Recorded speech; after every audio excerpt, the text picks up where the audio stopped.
인터넷에 들어갔더니 어느 작가가 이런 이야기를 써놨습니다. 현대인은 불안에서 일어나 불안을 잊기 위해 일하고 불안이 잊기 위해 잠을 자는 불안 세대이다. 심리학자들은 이렇게 말합니다. 두려움, 불안, 염려는 천천히 죽음에 이르게 하는 병이다. 어떤 사람은 다른 사람이 나를 어떻게 평가할까? 이것이 늘 불안합니다. 사람들의 평판 때문에 늘 두려움을 갖고 있습니다.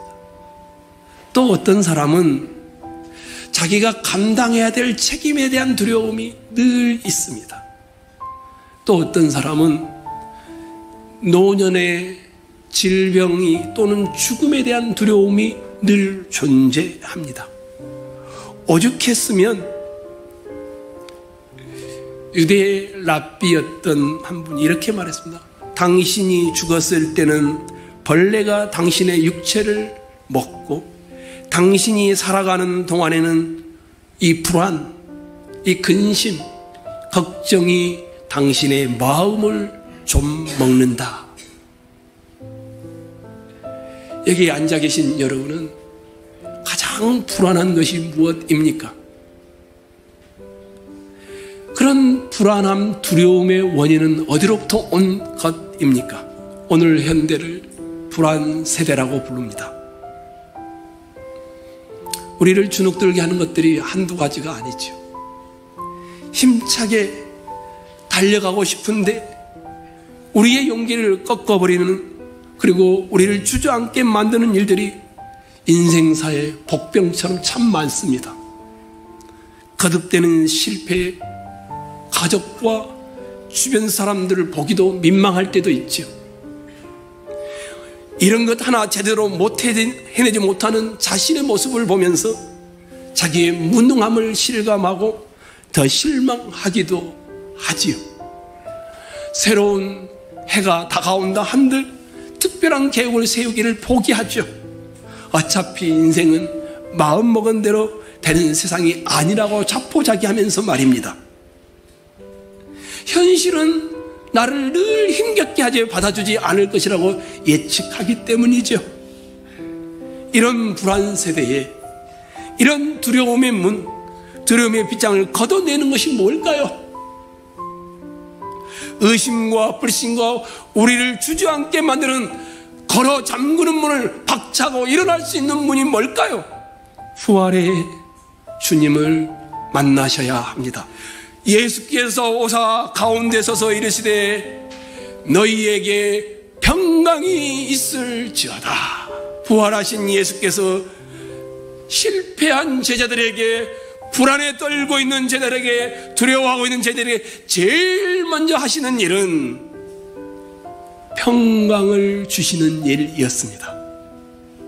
자기 삶의 자리에 두려워서, 무서워서, 불안해서 도망치듯 예수를 버리고 도망갔던 제자들, 유대인들이 무서워서 여러 문들을 잠그고 있던 제자들, 심지어 마음의 문까지 잠근 채로 아무것도 하지 못하고 있는 제자들에게 시공간을 초월하여 제자들 한가운데 나타나서 말씀하십니다. 너희에게 평강이 있을지어다.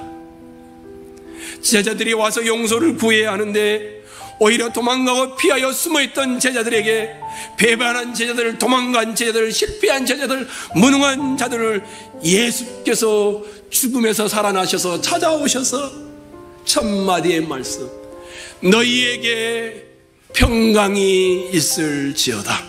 불안한 세대를 사는 여러분 모두에게 동일하게 말씀하시리라 믿습니다. 여러분 모두에게 주의 평강이 있을지어다. 죽음을 이긴 평강이라는 말입니다. 죽음을 넘어선 평강이라는 말입니다. 환경에 따라 이루어지는 평강이 아니라 환경이 나쁠지라도 인간이 근본적으로 누릴 수 있는 평강이라는 의미입니다. 죽음을 이기신 십자가의 흔적을 가지신 그분이 오늘 여러분을 찾아오십니다. 그리고 말씀하십니다. 평강이 너에게 있을지어다. 죽음을 이기신 예수가 평강의 출발입니다. 죽음을 무너뜨리는 이 예수가 평강의 기초입니다. 인간이 가장 두려워하는 죽음조차도 깨뜨리신, 그리고 살아나신 예수께서 나와 함께 한다라면 내 상황이 어떠한들 평강을 이룰 수 있겠습니까? 나도 너희를 보내노라. 두려움에 떨며 문들을 걸어 잠근 채 다락방에 숨어있는 제자들을 찾아오셨습니다. 결정적인 순간에 주님을 배신했던 그 제자들, 인간같지도 않은 제자들을 다시 받아들이시고 그들에게 너희에게 평강이 있을지어다 말씀하셨습니다. 그리고 끝이 아니었습니다. 아버지께서 나를 보내신 것 같이 나도 너희를 평강의 사람으로 세상에 보내노라. 세상은 불안합니다. 너무 불안합니다. 어찌할 바를 몰라 불안에 떨고 있습니다. 배신자였던 그들에게 평강을 주어 부어주셨을 뿐만 아니라 계속하여 주님의 제자로 함께 하겠다라는 용기를 북돋고 있습니다. 여전히 부족하지만, 여전히 허물투성이지만, 여전히 문제가 많지만 주님의 제자로 계속 신뢰해 주겠다라는 언약입니다. 우리 모두를 향해서도 부활하신 주님이 똑같이 말씀합니다. 너희에게 평강이 있을지어다. 그리고 말씀하십니다. 아버지께서 나를 너희에게 보냈듯이 나도 너희를 평강의 사람으로, 평강의 선교사로 세상에 보내노라. 여러분이 살아가는 직장과 가정과 삶의 자리에 평강의 사람들로 있기를 축원합니다.